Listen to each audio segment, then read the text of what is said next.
Hello दोस्तों, आज मैं एक नया टॉपिक लेकर आप लोगों के सामने उपस्थित हुआ हूं। वो टॉपिक है फंडामेंटल यूनिट ऑफ लाइफ, जिसको कि हम सेल कहते हैं, हिंदी में उसको कोशिका कहते हैं। तो मेरे चैनल को देखने वाले सभी दर्शकों को मेरी ओर से स्वागत। और आज का जो टॉपिक है बहुत ही महत्वपूर्ण है, वो आप लोग देखिए और इसको समझिए। थोड़ा वीडियो लंबा हो सकता है, लेकिन वीडियो को पूरा देखिए, तभी समझ में आएगा। सेल के बारे में आज बहुत इसमें विस्तृत रूप से जानकारी होने वाला है आप लोग को, इसलिए अब टॉपिक पे हम चले आते हैं।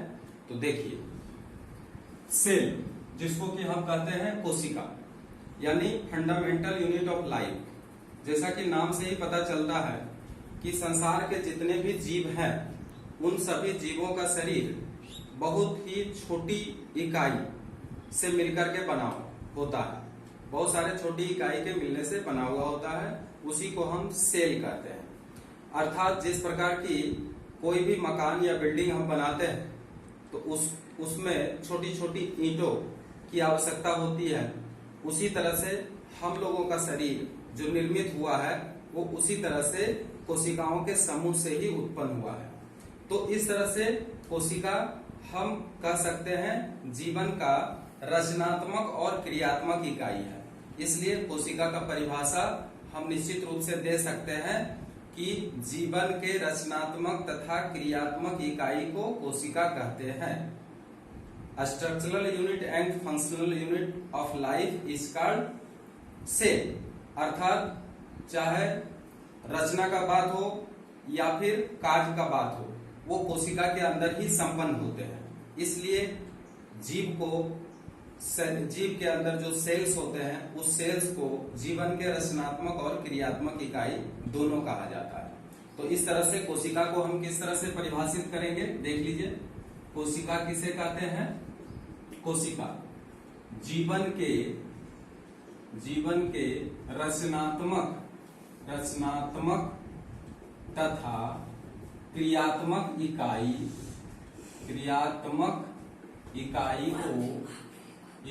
को कोशिका कहते हैं। कोशिका कहते हैं। अब देखिए, जीवन के रचनात्मक और क्रियात्मक इकाई यानी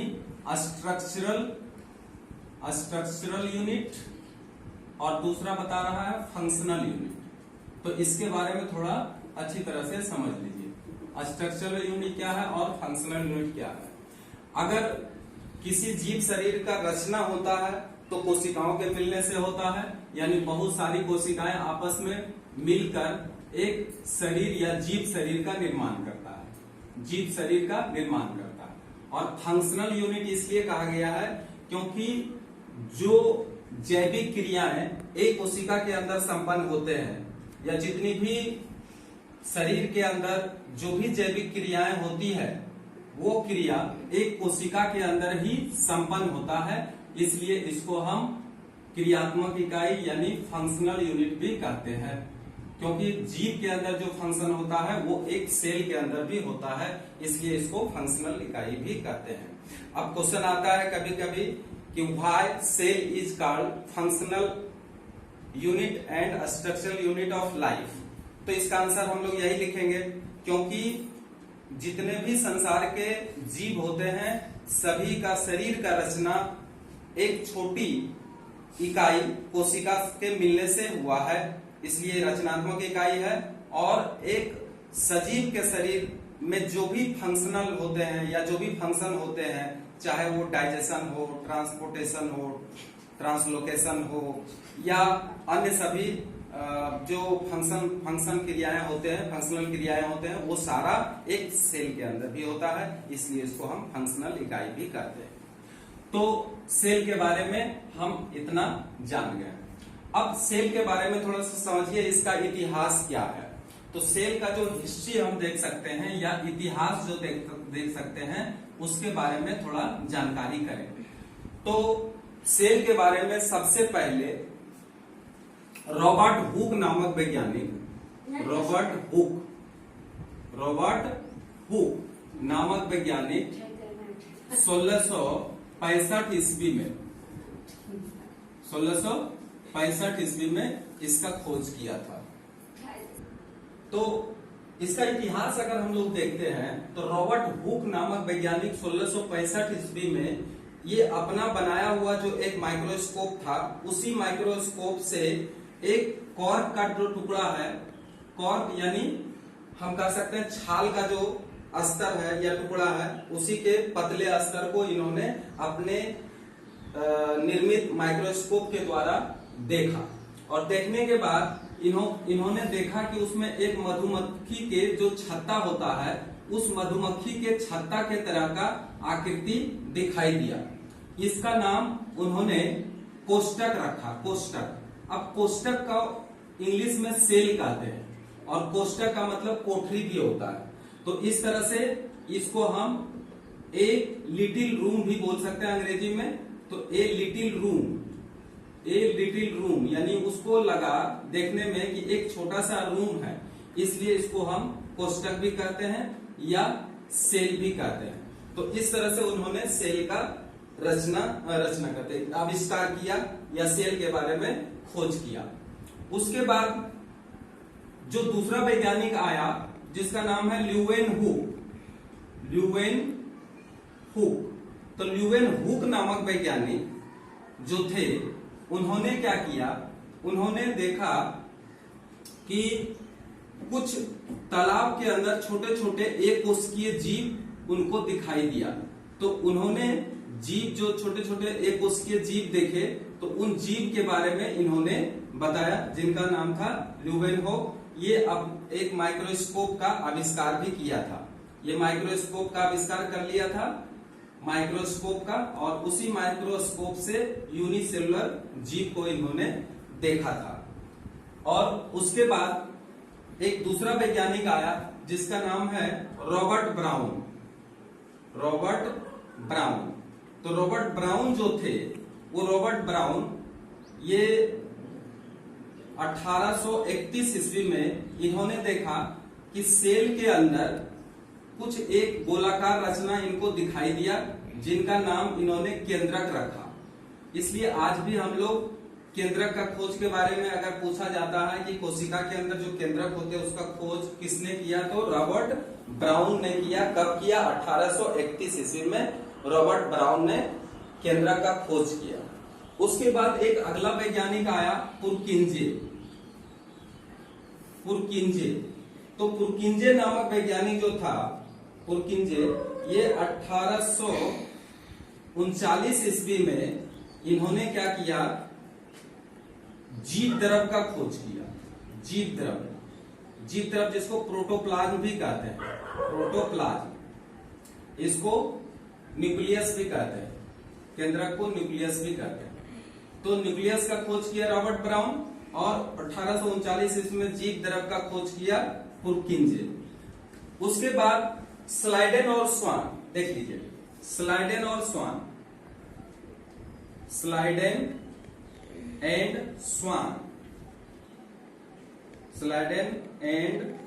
स्वान, इन्होंने क्या किया, इन्होंने कोशिका सिद्धांत दिया।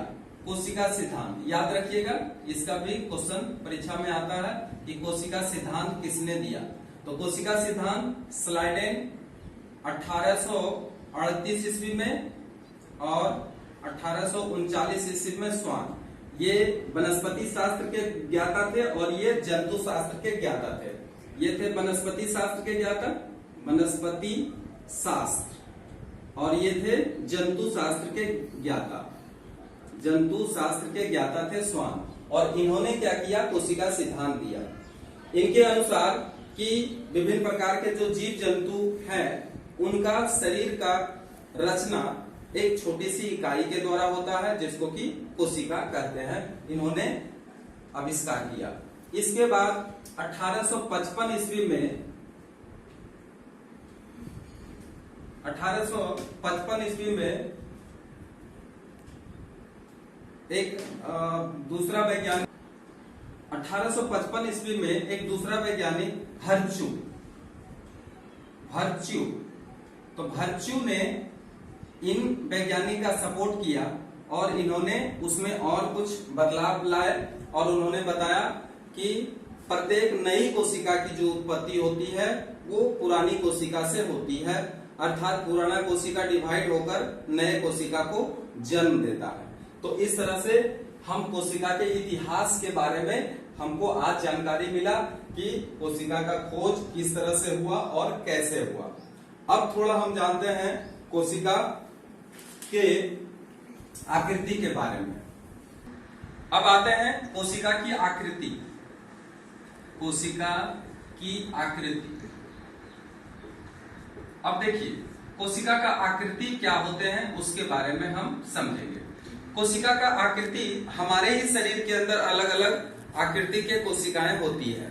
अब जैसे कुछ कोशिकाओं का उदाहरण हम दे देते हैं, जैसे मसल सेल्स, मसल सेल्स जिसको कि हम कहते हैं मांसपेशी की कोशिका, मांसपेशी की कोशिका।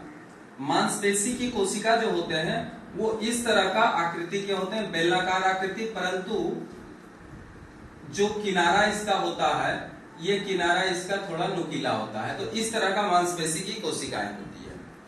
ब्लड सेल्स, ब्लड सेल्स की आकृति कैसे हो सकते हैं? ब्लड सेल्स यानी रक्त कोशिकाएं, रक्त कणिकाएं या रक्त कोशिकाएं जो भी कहिए। तो रक्त कणिकाओं का या रक्त कोशिकाओं का आकृति गोलाकार भी हो सकते हैं, है ना, या अनियमिताकार भी हो सकते हैं, या फिर उभयोअवतल इस तरह से भी हो सकते हैं। तो इस तरह से कोशिका का आकृति हो सकते हैं। अंडाणु का आकृति जिसको ओवम भी कहते हैं या ओव्यूल भी कहते हैं, ओव्यूल का आकृति गोल हो सकते हैं। उसके बाद तंत्रिका तंत्र, तंत्रिका तंत्र, ओव्यूल जिसको कहते हैं अंडाणु, अंडाणु, अंडाणु का आकृति इस तरह से हो सकते हैं, अंडाणु। स्पर्म सेल का आकृति, स्पर्म सेल इसका आकृति इस तरह का हो सकते हैं, ऊपर नुकीला होते हैं और इस तरह से लंबा धागा के रूप में हो सकते हैं। तंत्रिका तंत्र जिसको कि हम न्यूरॉन भी बोलते हैं, तो न्यूरॉन का आकृति किस तरह से होते हैं देख लीजिए, इस तरह से न्यूरॉन का आकृति हो सकते हैं, इस तरह से न्यूरॉन का आकृति हो सकते हैं। तो ये जो इसको साइटोन बोलते हैं और इसको एक्सोन बोलते हैं, ये अलग अलग नाम है ये सेल का, लेकिन ये सेल काफी लंबा होता है, जो हमारे शरीर का सबसे लंबी कोशिकाएं मानी जाती है। तो इस तरह से हम देख रहे हैं कि हमारे शरीर के अंदर विभिन्न प्रकार के कोशिकाएं जो होते हैं वो अलग अलग आकृति प्रकृति के होते हैं, ये हम लोग जान गए हैं। कुछ जीव जंतु ऐसे भी होते हैं जो एक ही कोशिका के होते हैं, जैसे अमीबा। अमीबा जो होते हैं, अमीबा का आकृति अनियमिताकार होते हैं, है ना, और ये यूनिसेलुलर होते हैं, अर्थात एक कोशिका के अंदर इसका सारा फंक्शन होते हैं जिस तरह से एक जीव शरीर के अंदर होते हैं, इसलिए इसको हम यूनिसेलुलर, यूनिसेलुलर एनिमल भी बोलते हैं। तो यूनिसेलुलर एनिमल होते हैं और मल्टी सेलुलर एनिमल होते हैं। तो यूनिसेलुलर में अमीबा आते हैं, पैरामीशियम आते हैं, पैरामीशियम, पैरामीशियम आते हैं, वॉलवॉक्स आते हैं। तो इस तरह से बहुत सारा ये दोनों एनिमल है, ये प्लांट्स है, इस तरह से प्लांट्स भी है और एनिमल भी है जो यूनिसेलुलर एनिमल कहलाते हैं। और बाकी जो हम अपने खुली आंखों से देख सकते हैं या जो बड़े बड़े जीव जंतु होते हैं उसको हम कहते हैं मल्टी सेलुलर एनिमल, उसको कहते हैं बहुकोशिकीय जीव कहते हैं। तो इस तरह से दो तरह के जीव हो सकते हैं, एक मल्टी सेलुलर एनिमल और दूसरा यूनिसेलुलर एनिमल। ये यूनिसेलुलर हो गया जिसमें कि ये सबका नाम है, याद रखिएगा। और मल्टी सेलुलर में तो हम कुछ भी लिख सकते हैं जो हमको खुली आंखों से दिखाई दे सकता है, चाहे वो प्लांट्स हो या एनिमल हो। Multi cellular, multi cellular animal, animal यानी बहुकोशिकीय जीव। तो बहुकोशिकीय जीव होते हैं, बहुकोशिकीय जीव और एक कोशिकीय जीव होते हैं। उदाहरण समझ में आ गया। अब बहुकोशिकीय जीव का हम उदाहरण कुछ भी दे सकते हैं, चिड़िया, बैल, बकरी, जो भी मर्जी हो, आदमी, कुछ भी उदाहरण हम दे सकते हैं। ये मल्टी सेलुलर जीव होते हैं। तो सेल के आकृति के बारे में अभी हम लोगों ने जाना। अब देखेंगे सेल के अंदर आखिर क्या क्या होता है। तो देखिए इसके बारे में अब एक चीज और देख लेंगे कि संसार की सबसे छोटी कोशिका, संसार की सबसे छोटी कोशिका, ये ज्यादातर एग्जाम में पूछते रहता है। तो संसार की सबसे छोटी कोशिका माइकोप्लाज्मा गैलीसेप्टिकम। तो माइकोप्लाज्मा गैलीसेप्टिकम हम लिख सकते हैं सबसे छोटी कोशिका, या पीपीएलओ भी लिख सकते हैं, PPLO pleuropneumonia like organism,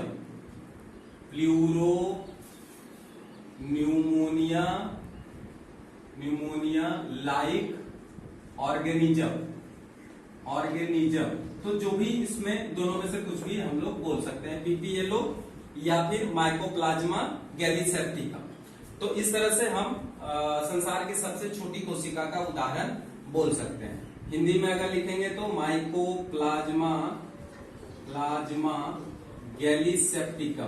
gallisepticum, इस तरह से हिंदी में लिख देंगे। अब प्लूरोन्यूमोनिया लाइक ऑर्गेनिज्म,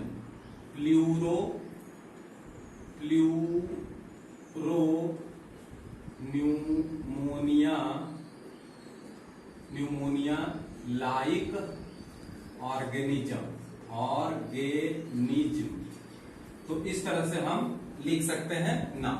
और सबसे बड़ी कोशिका अगर पूछा, संसार की सबसे बड़ी कोशिका की सबसे बड़ी कोशिका का उदाहरण, बड़ी कोशिका का उदाहरण, तो इसको लिखेंगे शुतुरमुर्ग का अंडा, शुतुरमुर्ग का अंडा।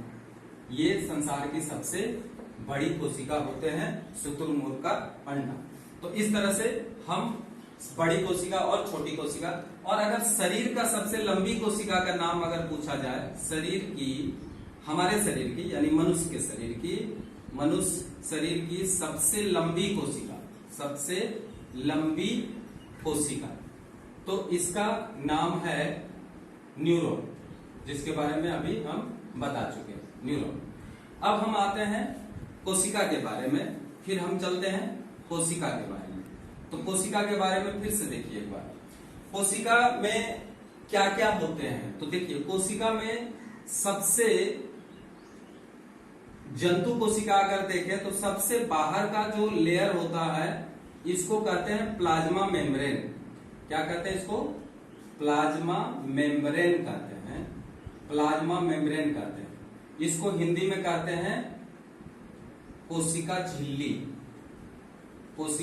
जो कॉमन है, ये चाहे जंतु कोशिका हो चाहे वनस्पति कोशिका हो, दोनों कोशिका में कोशिका झिल्ली होते हैं। कोशिका झिल्ली जो होता है अर्धपारगम्य होती है। अर्धपारगम्य का मतलब होता है अर्धपारगम्य झिल्ली, कि इस झिल्ली से होकर सभी प्रकार के पदार्थ का आवागमन नहीं हो सकता है। कुछ सेलेक्टिव पदार्थ का ही इससे आवागमन हो सकता है, यानी सेल और सेल के बाहर और सेल के अंदर जो पदार्थ का आवागमन होगा वो सेलेक्टिव होगा, सभी तरह के वस्तु इसमें आना जाना नहीं कर पाएगा। तो इसलिए इसको सेलेक्टिव मेम्ब्रेन भी कहते हैं या सेमी परमिएबल मेम्ब्रेन कहते हैं, सेमी परमिएबल मेम्ब्रेन। तो सेमी परमिएबल मेम्ब्रेन ये होता है कोशिका झिल्ली। ये किसकी बनी हुई होती है? तो याद रखिएगा, ये दो पदार्थों के मिलने से बना होता है, प्रोटीन का लेयर और प्लस लिपिड का लेयर, यानी प्रोटीन और लिपिड का लेयर के मिलने से बना होता है। इसमें अत्यंत सूक्ष्म छिद्र होते हैं, परंतु इसको हम लोग खुली आंखों से भी नहीं देख पाते हैं। इसको देखने के लिए इलेक्ट्रॉन माइक्रोस्कोप की आवश्यकता होती है, और इलेक्ट्रॉन माइक्रोस्कोप की सहायता से हम इसके लेयर को और इसके अंदर जो छिद्र है उसको हम देख सकते हैं। तो इस तरह से इलेक्ट्रॉन माइक्रोस्कोपिक होते हैं, जिसका कि आविष्कार 1940 ईस्वी में हुआ। 1940 ईस्वी में इलेक्ट्रॉन माइक्रोस्कोप जब बना तब हम लोग सेल के अंदर जो छोटे से छोटे सेल ऑर्गेनेल्स होते हैं उसको भी हम लोग देख सकते हैं। तो 1940 के बाद सेल के अध्ययन में बहुत बड़ा परिवर्तन आया, अर्थात उसके अंदर के जो सेल ऑर्गेनेल्स होते हैं वो सारे सेल ऑर्गेनेल्स को यानी कोशिकांग जो होते हैं उसको हम लोग देख सके हैं। तो इसके भीतर में बहुत सारे कोशिकांग होते हैं, परंतु सेल मेम्ब्रेन जो होते हैं ये दोहरी दीवार की होती है। हालांकि इसमें 3 दीवार होता है, लेकिन ये तीनों दीवार में बाहर तरफ जो दीवार 2 होते हैं वो प्रोटीन के बने होते हैं और बीच का जो दीवार होता है वो लिपिड के बने हुए होते हैं। इस तरह से प्रोटीन और लिपिड का दीवार ये होते हैं। इसको एकक झिल्ली भी कहते हैं, एकक झिल्ली भी कहते हैं, एकक झिल्ली यानी यूनिट मेम्ब्रेन भी इसका नाम दिया गया है, क्योंकि ये तीनों लेयर मिलकर के एक हो जाते हैं, इसलिए इसको एकक झिल्ली भी कहते हैं। इसका काम क्या है? इसका काम है विभिन्न प्रकार के पदार्थों को सेल से बाहरी वातावरण में ले जाना और बाहरी वातावरण से अंदर की तरफ ले आना, इसका प्रमुख कार्य है। और जंतु कोशिका में ये क्या करता है? जंतु कोशिका के आकृति को निर्माण करता है, अर्थात इसके आकृति को बनाता है। और इसके अंदर जो सारे सबस्टेंस होते हैं, अर्थात इसके अंदर जो प्रोटोप्लाज्म होते हैं, उस प्रोटोप्लाज्म को ये क्या करते हैं? घेर करके रखे हुए रहते हैं। तो इस तरह से इसका बहुत सारा फंक्शन भी है। अब देखें कि लेयर जो होते हैं या झिल्ली जो होते हैं वो कितने प्रकार के होते हैं।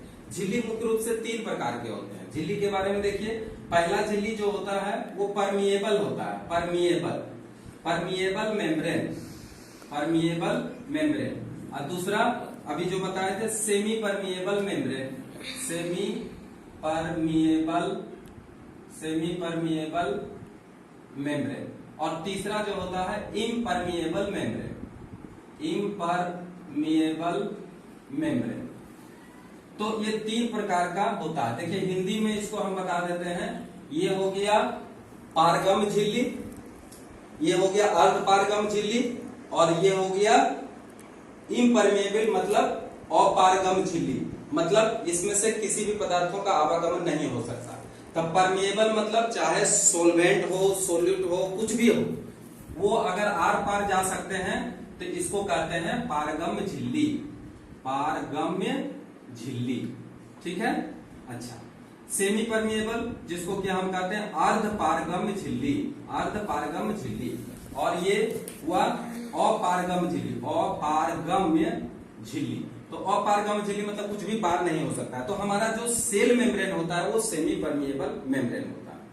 अब इसके बारे में थोड़ा सा देखिए कि ये सेल का मेम्ब्रेन जो होता है ये विभिन्न प्रकार के गैसीय पदार्थों का आवागमन करते रहता है, क्योंकि इसमें जो छिद्र होते हैं उसमें से कार्बन डाइऑक्साइड, ऑक्सीजन, ये सब का भी आवागमन होता है, और कुछ सोलवेंट जो होते हैं उसका भी आवागमन होते हैं। तो अब हम थोड़ा सा सोल्यूट के बारे में जानकारी देते हैं, सोलवेंट के बारे में जानकारी देते हैं। तो सोलवेंट और सोल्यूट के हिसाब से अगर हम लोग देखें तो जो सेल मेम्ब्रेन होता है इसके अंदर विभिन्न प्रकार के जो आवागमन होते हैं, विभिन्न प्रकार के पदार्थों का, गैसीय पदार्थों का। तो गैसीय पदार्थों का आवागमन जो होता है वो निश्चित रूप से डिफ्यूजन क्रिया द्वारा होता है, जिसको कि हम विसरण करते हैं।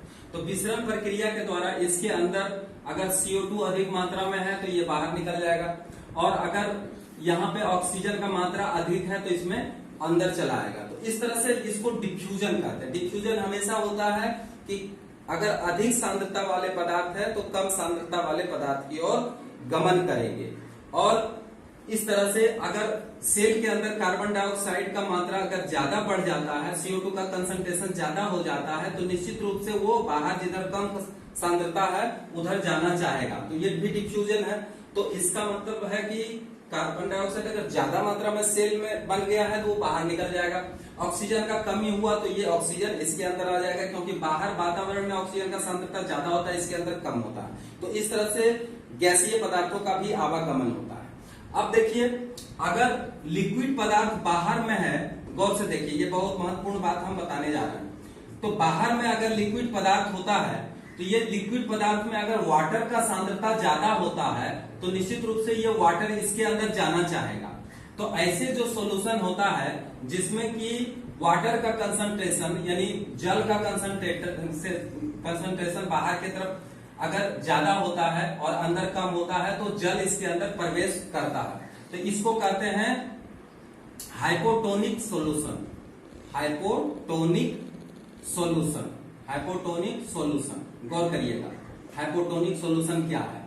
तो निश्चित रूप से जब सेल के अंदर का जो वाटर है इसका सांद्रता कम होना चाहिए और बाहर के अंदर जो वाटर है इसका सांद्रता ज्यादा होना चाहिए, यानी यहाँ वाटर ज्यादा होता है, इसलिए वाटर क्या होता है इसके अंदर प्रवेश करता है, तो इसलिए इसको कहते हैं हाइपोटोनिक सॉल्यूशन।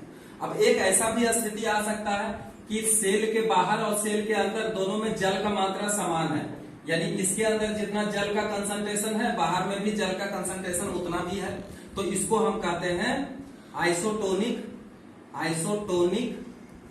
सॉल्यूशन। तो आइसोटोनिक सॉल्यूशन कहते हैं, इसमें क्या होता है पदार्थों का आवागमन नहीं होता है, क्योंकि इसमें अंदर और बाहर दोनों का जल का कंसंट्रेशन सेम होता है, इसलिए कभी भी इसमें आवागमन नहीं होता है। और तीसरे प्रकार का जो सॉल्यूशन होता है उसको कहते हैं हाइपरटोनिक सॉल्यूशन। अच्छा, हाइपरटोनिक क्या होगा इसके बारे में देखो। हाइपरटोनिक सॉल्यूशन किसको कहते हैं?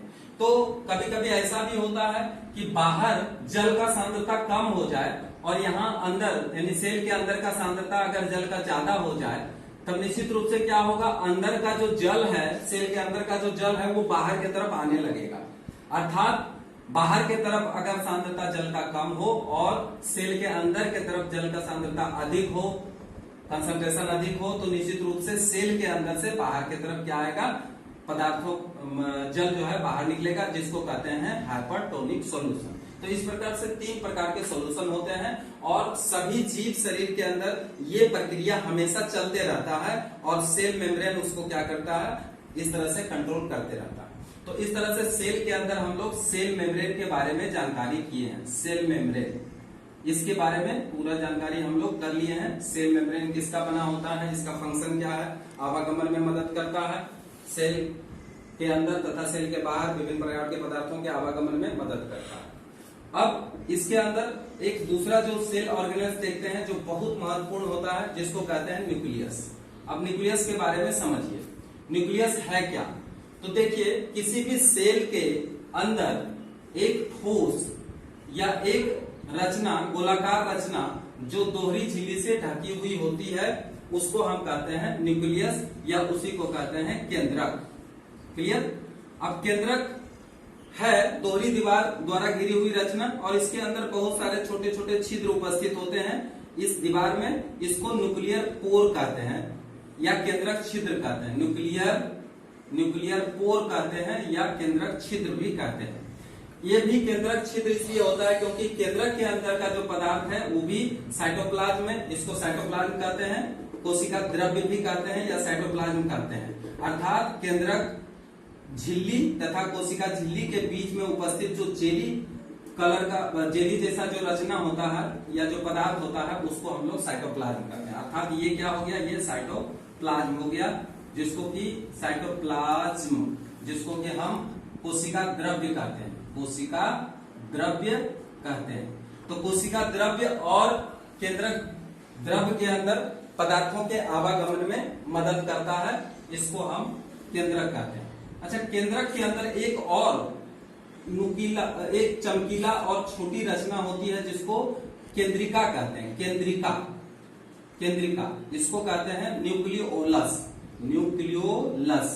है ना। तो देखिए दोनों में फर्क है, एक केंद्रक है जिसको हम न्यूक्लियस कहते हैं, है ना, और एक केंद्रिका है जिसको न्यूक्लियोलस कहते हैं। यानी केंद्रक के अंदर जो होता है वो केंद्रिका होता है, जो कि इसके बीच में उपस्थित होता है।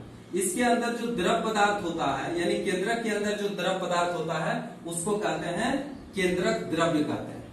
केंद्रक द्रव्य, इसको अंग्रेजी में कहते हैं न्यूक्लियोप्लाज्म। क्या कहते हैं? न्यूक्लियोप्लाज्म कहते हैं। न्यूक्लियोप्लाज्म के अंदर बहुत पतले पतले धागे नुमा रचना पाए जाते हैं और जाल नुमा रचना पाए जाते हैं। ये जाल के समान रचना बनाते हैं। ये जो जाल नुमा रचना है इसको हम कहते हैं क्रोमेटिन थ्रेड कहते हैं। याद रखिए, क्रोमेटिन थ्रेड कहते हैं, क्रोमेटिन थ्रेड कहते हैं। यानी इसको हम क्रोमेटिन जालिका भी कह सकते हैं हिंदी में, क्रोमेटिन जालिका। क्लियर, क्रोमेटिन जालिका। अब देखिए ये स्पष्ट दिखाई दे रहा है कि केंद्रक के बारे में जब हम अध्ययन करते हैं तो केंद्रक के अंदर क्या क्या होता है, फिर से हम बता देते हैं। सबसे पहले केंद्रक के बाहर दोहरी दीवार वाली एक लेयर होती है जिसको हम केंद्रक झिल्ली कहते हैं, यानी न्यूक्लियर मेम्ब्रेन कहते हैं। क्लियर है। अब इसके अंदर जो द्रव उपस्थित होते हैं उसको केंद्रक द्रव कहते हैं, न्यूक्लियोप्लाज्म कहते हैं। और इसके अंदर जो धागे नुमा रचना है उसको क्रोमेटिन थ्रेड कहते हैं। और जो इसके अंदर चमकीला ठोस रचना दिखाई देते हैं उसको हम केंद्रिका कहते हैं। केंद्रिका के अंदर राइबोसोम उपस्थित होते हैं और यही राइबोसोम क्या करता है, प्रोटीन संश्लेषण में मदद करता है, अर्थात प्रोटीन का संश्लेषण करता है। इस तरह से हम केंद्रक के बारे में जान चुके हैं कि इसके कौन कौन से ऑर्गन होते हैं इसके अंदर, यानी केंद्रक के कौन कौन से पार्ट होते हैं। अब केंद्रक को हम क्या कहते हैं जान लीजिए, ये कोशिका का मस्तिष्क भी कहा जाता है, अर्थात केंद्रक को कोशिका का मस्तिष्क कहते हैं, है ना, ब्रेन ऑफ सेल भी कहते हैं। ब्रेन ऑफ सेल क्यों कहते हैं, इसके पीछे क्या कारण है, कहते हैं जिस प्रकार ब्रेन हमारे पूरे शरीर को कंट्रोल करता है, मतलब शरीर को कंट्रोल करने में सहायक होता है, उसी तरह से सेल के अंदर जो केंद्रक होते हैं ये केंद्रक क्या करता है, तो ये हमारे सेल के अंदर जो भी जैविक क्रियाएं होते हैं इसी के आदेश से होता है और इसी के कंट्रोल से होता है, इसी के नियंत्रण में होता है। इसलिए केंद्रक को हम ब्रेन ऑफ सेल भी कहते हैं, कोशिका का मस्तिष्क भी कहते हैं। अब थोड़ा सा इसमें देखें, क्रोमेटिन थ्रेड जो होते हैं वो आखिर होता क्या है, ये बना हुआ किसका होता है, तो ये बना हुआ होता है डीएनए और प्रोटीन के बने हुए होते हैं। और डीएनए और प्रोटीन के जो बने होते हैं इसको कहते हैं क्रोमेटिन थ्रेड। ये बाद में चल करके क्रोमोसोम भी बनाता है, लेकिन कब बनाता है, जब सेल डिवाइड करने लगता है। तो सेल डिवाइड जब करने लगता है तो सबसे पहले केंद्रक दो भागों में बढ़ जाता है, जिसको हम कैरियोकाइनेसिस भी कहते हैं। तो केंद्रक दो भागों में बढ़ेगा जिसको कैरियोकाइनेसिस कहते हैं। और कैरियोकाइनेसिस जब होने लगते हैं तो उसी समय क्या होता है, ये जितने भी तंतु नुमा रचना, जाल नुमा रचना क्रोमेटिन थ्रेड है, वो थ्रेड सब क्या होता है, दो मोटे और लंबे धागे नुमा रचना में बदल जाते हैं, जिसको कि हम क्रोमोसोम कहते हैं। और क्रोमोसोम के पतले जो धागे नुमा रचना है उसको क्रोमेटिड कहते हैं। तो इस तरह से ये क्रोमोसोम का निर्माण करता है। इसमें डीएनए उपस्थित होते हैं और डीएनए उपस्थित होने के कारण ही इसको हम कहते हैं जेनेटिक मटेरियल भी कहते हैं। जेनेटिक मटेरियल अर्थात ये आनुवंशिक गुणों को माता पिता से या पेरेंट से उसके संतान में ट्रांसफर होता है, इसलिए इसको हम जेनेटिक मटेरियल भी कहते हैं। इसके बारे में 10th क्लास में विस्तृत चर्चा है। अभी यहाँ पे इतना ही हम लोग जानते हैं कि इसमें डीएनए और प्रोटीन उपस्थित होते हैं जो बाद में क्रोमोसोम का रचना करते हैं। तो इस तरह से केंद्रक का मिला जुला के कार्य क्या हुआ, ये कोशिका के संपूर्ण क्रियाकलापों पर नियंत्रण स्थापित करता है, ये प्रोटीन के निर्माण में भी भाग लेता है, जैसा कि हम बताए न्यूक्लियोलस।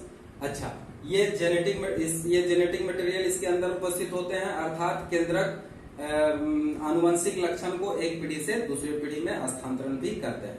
तो सेल मेम्ब्रेन के बारे में पढ़ लिए, न्यूक्लियस के बारे में पढ़ लिए। अब थोड़ा सा एक और रचना के बारे में पढ़ रहे हैं, वो है सेल वाल। देखिए सेल वाल जिसको कहते हैं कोशिका भित्ति। अब इसके बारे में थोड़ा सा जानकारी हो जाना चाहिए कि कोशिका भित्ति आखिर है क्या।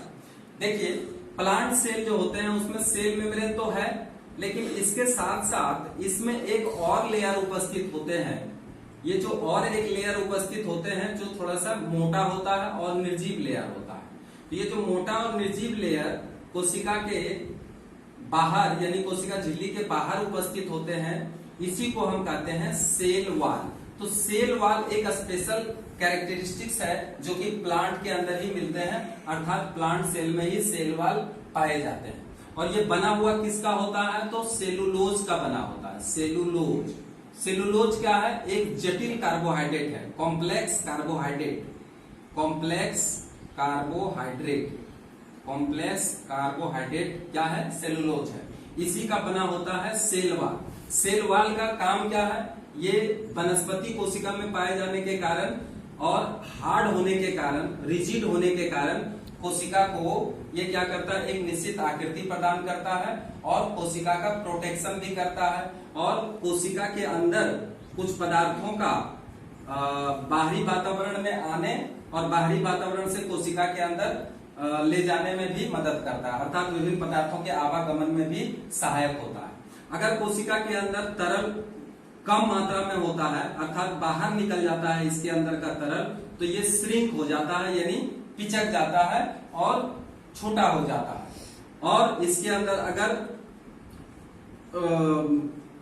वाटर अंदर प्रवेश कर जाता है तो ये फूल जाता है, यानी स्वलन हो जाता है। तो इस तरह से ये इसका फंक्शन क्या है, पहला फंक्शन प्रोटेक्शन है, कोशिका का एक निश्चित आकृति प्रदान करना है। दूसरा विभिन्न प्रकार के पदार्थों के आवागमन में सहायता करना है। ये कोशिका भित्ति का काम है, जो कि केवल किस में मिलते हैं, तो ये केवल सेल वॉल में मिलते हैं। स्टार्ट। अब एक और कोशिकांग के बारे में हम लोग देख रहे हैं। वो तीसरा कोशिकांग जो बहुत ही महत्वपूर्ण है वो है लवक। अब लवक जिसको प्लेस्टिड कहते हैं, प्लेस्टिड कहते हैं। प्लेस्टिड दो प्रकार के होते हैं, क्रोमोप्लास्ट और दूसरा ल्यूकोप्लास्ट। क्रोमोप्लास्ट और दूसरा ल्यूकोप्लास्ट। तो ये लवक आखिर है क्या, देखिए जो प्लांट सेल होते हैं, इस प्लांट सेल के केंद्रक के बाहर जो साइटोप्लाज्म होते हैं, जिसको साइटोप्लाज्म कहते हैं या कोशिका द्रव्य कहते हैं, वहां पर गोलाकार दोहरी दीवार वाली रचना पाई जाती है, जिसको कि हम प्लेस्टिड्स कहते हैं। अब ये जो प्लेस्टिड होते हैं वो दो प्रकार के, क्रोमोप्लास्ट और ल्यूकोप्लास्ट। अब क्रोमोप्लास्ट में जो हरे रंग के होते हैं प्लेस्टिड, हरे रंग के यानी ग्रीन कलर का जो होता है, ग्रीन कलर, तो ग्रीन कलर वाले जो क्रोमोप्लास्ट होते हैं उसको हम क्लोरोप्लास्ट भी कहते हैं। क्लोरोप्लास्ट, क्लोरोप्लास्ट कहते हैं। और ये क्लोरोप्लास्ट का जो रचना होता है, ये अगर हम लोग देखें तो यह एक दोहरी दीवार वाली रचना है, जो कि कोशिका के साइटोप्लाज्म में यानी प्लांट कोशिका के साइटोप्लाज्म में उपस्थित होते हैं। अब इसके अंदर जो रचना होते हैं उसको थोड़ा सा देख लीजिए। इसके अंदर गोल गोल सिक्के के समान रचना उपस्थित होते हैं, जिसको कि हम कहते हैं ग्रेना। क्या कहते हैं इसको, ग्रेना कहते हैं। अब ग्रेना के अंदर ही छोटे छोटे क्लोरोफिल के अणु उपस्थित होते हैं, जिसका कलर ग्रीन होता है। ये क्लोरोफिल होता है, इसको क्लोरोफिल कहते हैं। और इसी क्लोरोफिल के कारण पौधे के जो पत्तियां होते हैं वो हरे रंग के होते हैं। और ये जो क्लोरोप्लास्ट होता है, ये प्रकाश संश्लेषण यानी फोटोसिंथेसिस की क्रिया में सहायक होते हैं।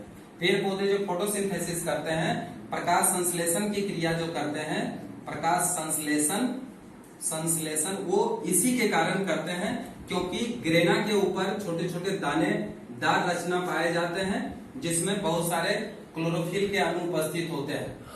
बहुत सारे क्लोरोफिल के अणु आपस में इकट्ठा होकर क्वांटासोम का निर्माण करते हैं। क्वांटासोम जो होते हैं वो होते क्या है, क्वांटासोम दरअसल ये क्लोरोप्लास्ट का इकाई है, जिसको क्वांटासोम कहते हैं। और इसको फोटोसिंथेटिक इकाई भी बोलते हैं या फोटोसिंथेटिक यूनिट भी बोलते हैं। तो अगर कहीं आता है कि फोटोसिंथेटिक यूनिट क्या है, तो हम लोग क्वांटासोम के बारे में बोलेंगे कि क्वांटासोम कहते हैं। और इसके बीच में झिल्लीदार रचना जो होते हैं, नलीनुमा रचना, जो कि ग्रेना को मिलाते हैं, इसको लेमेला कहते हैं, लेमेला। और इसके अंदर जो दानेदार लिक्विड पदार्थ होते हैं उसको हम अस्ट्रोमा कहते हैं। तो इस तरह से इसके अंदर क्या क्या हम देखें कि क्लोरोफिल के अंदर अस्ट्रोमा होते हैं, लेमेला होते हैं, ग्रेना होते हैं, है ना, ग्रेना होते हैं और क्लोरोफिल के अणु होते हैं। क्लोरोफिल के अणु क्या करते हैं, तो प्रकाश संश्लेषण में सहायता करते हैं। और क्वांटासोम क्या है, तो फोटोसिंथेटिक यूनिट है, जो कि प्रकाश संश्लेषण में भाग लेता है। और इस तरह से हम ल्यूकोप्लास्ट में देखें। अच्छा, इसमें हरा रंग के अलावा कुछ येलो ऑरेंज कलर का भी पिगमेंट पाए जाते हैं, ठीक है, जो अलग अलग फलों में या विभिन्न प्रकार के पदार्थों में, विभिन्न प्रकार के पेड़ पौधों के अंगों में पाए जाते हैं। अब देखिए ल्यूकोप्लास्ट, जो ल्यूकोप्लास्ट होते हैं वो ल्यूकोप्लास्ट आखिर है क्या। ये ल्यूकोप्लास्ट हमेशा जड़ में पाया जाता है, जिसको कि हम रूट बोलते हैं। तो पेड़ पौधे के जो जड़ होते हैं वहां पे ल्यूकोप्लास्ट पाए जाते हैं। अब ल्यूकोप्लास्ट में होता क्या है कि इसका काम ज्यादातर स्टोरेज होता है। स्टोरेज यानी विभिन्न प्रकार के पदार्थों का संचय करता है। ये पदार्थ क्या क्या हो सकते हैं? स्टार्च हो सकते हैं, प्रोटीन हो सकते हैं, या फिर फैट्स हो सकते हैं। तो ये फैट्स, प्रोटीन और स्टार्च ये सबका स्टोरेज का काम करता है ल्यूकोप्लास्ट। इसलिए जैसे मूली खाते हैं, गाजर खाते हैं, शलजम खाते हैं, तो ये सब क्या है? ये सब जड़ है, लेकिन वो क्या करता है? खाद्य पदार्थों का संचय करता है। तो उसी के अंदर ये उपस्थित होते हैं, जिसको हम ल्यूकोप्लास्ट बोलते हैं। इसको अवर्णी लवक भी कहते हैं। अवर्णी लवक, अवर्णी लवक। इसको कहते हैं वर्णी लवक, क्योंकि ये इसमें रंग होता है, इसलिए इसका नाम दिया वर्णी लवक। तो इस तरह से हम लवक के बारे में भी जानकारी कर लिए हैं। अब थोड़ा सा देखेंगे, अब थोड़ा सा देख लेंगे टाइप ऑफ सेल। अच्छा, सेल ऑर्गेनेल्स थोड़ा सा और भी है, जो आज थोड़ा वीडियो बहुत लंबा हो रहा है, इसलिए सेल ऑर्गेनेल्स का जो बचा हुआ भाग है हम पार्ट 2 में उसको दे देंगे। अब यहाँ पे देखिए टाइप ऑफ सेल थोड़ा सा देख लीजिए, ये शुरू का टॉपिक है, ये थोड़ा सा हम बाद में बता रहे हैं। तो टाइप ऑफ सेल, दो तरह के सेल होते हैं। एक होता है प्रोकैरियोटिक, प्रोकैरियोटिक सेल, और दूसरा होता है यूकैरियोटिक सेल, यूकैरियोटिक सेल। देखिए इसका नाम से ही पता चलता है कि प्रोकैरियोटिक क्या है और यूकैरियोटिक क्या है। प्रोकैरियोटिक कहने का मतलब प्रो मतलब पहला, कैरियोटिक मतलब न्यूक्लियस, यानी जो प्रथम न्यूक्लियस है, प्रारंभिक न्यूक्लियस है। तो वैसे कोशिका जिसमें प्रारंभिक केंद्रक उपस्थित हो, अर्थात प्रारंभिक केंद्रक जो होते हैं वो केंद्रक झिल्ली से रहित होता है, अर्थात उसमें केंद्रक झिल्ली नहीं होते हैं। तो बिना केंद्रक झिल्ली के जो सेल्स होते हैं, यानी केंद्रक जिसमें विकसित नहीं होते हैं, अल्प विकसित होते हैं या अविकसित होते हैं, तो उसी को हम प्रोकैरियोटिक सेल कहते हैं। और यूकैरियोटिक सेल किसको कहते हैं? तो जिसमें वे कोशिकाएं जिसमें केंद्रक झिल्ली भी उपस्थित होते हैं और केंद्रक पूर्ण विकसित होते हैं, उसको हम यूकैरियोटिक सेल कहते हैं। तो जो प्रोकैरियोटिक सेल होते हैं वो किसी खास जीव जंतुओं में ही होते हैं। अब जैसे हम बैक्टीरिया का उदाहरण देते हैं, बैक्टीरिया, तो बैक्टीरिया का कोशिका जब हम देखने जाते हैं, या blue green algae, blue green algae, bacteria या ब्लू ग्रीन एल्गी का कोशिका देखते हैं, माइकोप्लाज्मा का देखते हैं, माइकोप्लाज्मा का देखते हैं, तो ये सब का कोशिका अगर हम लोग देखते हैं, तो ये सब का कोशिका में क्या होता है? तो एक सेल मेम्ब्रेन होता है, उसके ऊपर एक सेल वॉल होता है, और अंदर में क्या होता है? इसका कोई संगठित न्यूक्लियस होते नहीं है, केवल क्रोमेटिन थ्रेड उपस्थित होते हैं, और इसमें हिस्टोन प्रोटीन भी नहीं होते। तो हिस्टोन प्रोटीन नहीं होने के कारण इसमें केवल डीएनए उपस्थित होते हैं, और इस तरह से यहाँ पे केंद्रक होते हैं, लेकिन ये लेयर इसमें नहीं होते। हम यहाँ ब्रोकन दिखा दे रहे हैं ताकि पता चले कि इसमें केंद्रक झिल्ली नहीं होते हैं, अर्थात इसमें प्रारंभिक केंद्रक होते हैं। तो ये बैक्टीरिया का सेल जो होता है, ये सारा सेल कहलाता है। ब्लू ग्रीन एल्गी का जो सेल है, माइकोप्लाज्मा का जो सेल है, ये सब प्रोकैरियोटिक सेल के अंतर्गत आता है। और यूकैरियोटिक सेल जिसका कि केंद्रक विकसित होते हैं, यानी अभी हम केंद्रक के बारे में समझाए थे कि केंद्रक में केंद्रक झिल्ली भी हो, केंद्रिका भी हो, केंद्रक द्रव्य भी हो, और क्रोमेटिन थ्रेड भी हो, जो बाद में चल के क्रोमोसोम का निर्माण करे। तो ये सारा जो होते हैं वयस्क कोशिका, जिसमें कि सारा केंद्रक झिल्ली से लेकर के सारा इसमें कोशिकांग उपस्थित अगर हो, इसके साइटोप्लाज्म में सारे कोशिकांग होते हैं। इसमें कुछ कुछ राइबोसोम के कण उपस्थित होते हैं, और कोशिकांग इसमें गायब होते हैं। किसमें बताइए? तो प्रोकैरियोटिक सेल में। लेकिन यूकैरियोटिक सेल में क्या होते हैं? तो इसके अंदर सारा कोशिकांग उपस्थित होते हैं। जैसा कि अभी हम पढ़ाए कि इसमें प्लास्टिड भी होते हैं, पूर्ण केंद्रक भी होते हैं, माइटोकॉन्ड्रिया भी होते हैं, गोल्जी बॉडी भी होते हैं, वैक्यूल्स भी होते हैं, इसके बारे में लाइसोसोम भी होते हैं, ठीक है, सेंट्रोसोम भी होते हैं, बहुत सारे कोशिकांग इसमें उपस्थित होते हैं। तो आज तो हम कुछ कोशिकांग के बारे में पढ़ाए हैं, लेकिन नेक्स्ट डे हम जो छूटा हुआ कोशिकांग है उसके बारे में हम पार्ट 2 में इसका क्लास करा देंगे। तो अभी हम क्या देखे हैं कि टाइप ऑफ सेल दो प्रकार के। अब यूकैरियोटिक सेल में हम किसी भी प्रकार के सेल का बारे में बता सकते हैं, अर्थात जीव जंतु जो बड़े दिखाई देते हैं, उन सभी जीव जंतुओं के जो कोशिकाएं होते हैं वो सारे प्रोकैरियोटिक सेल होते हैं। तो इस तरह से हम दोनों के बीच में अंतर या डिफरेंस भी कर सकते हैं। अर्थात इसमें सेल ऑर्गेनेल्स नहीं पाया जाता है। किसमें बताइए? प्रोकैरियोटिक में इसमें सेल ऑर्गेनेल्स पाए जाते हैं। इसमें केंद्रक झिल्ली नहीं पाए जाते हैं, इसमें केंद्रक झिल्ली पाए जाते हैं। इसके केंद्रक को प्रारंभिक केंद्रक कहते हैं, इसके केंद्रक को विकसित केंद्रक कहते हैं। इसके अंदर कुछ मेसोसोम नामक कण पाए जाते हैं जो कि श्वसन क्रिया में भाग लेते हैं। मेसोसोम, इसका नाम है मेसोसोम। और इसमें माइटोकॉन्ड्रिया पाया जाता है जो कि ऊर्जा निर्माण में सहायक होते हैं। अर्थात इसमें माइटोकॉन्ड्रिया पाया जाता है तो इसके जगह पर मेसोसोम पाया जाता है। इस तरह से हम प्रोकैरियोटिक और यूकैरियोटिक कोशिका में अंतर भी कर सकते हैं। तो आज इसके बारे में समझा दिए हैं। नेक्स्ट क्लास में हम बाकी सेल ऑर्गेनेल्स के बारे में बताएंगे। तो आज वीडियो जिसको पसंद आया हो तो निश्चित रूप से इसको बहुत अधिक से अधिक सब्सक्राइब करिए और शेयर करिए ताकि अन्य विद्यार्थियों को भी लाभ पहुंचे। Thank you.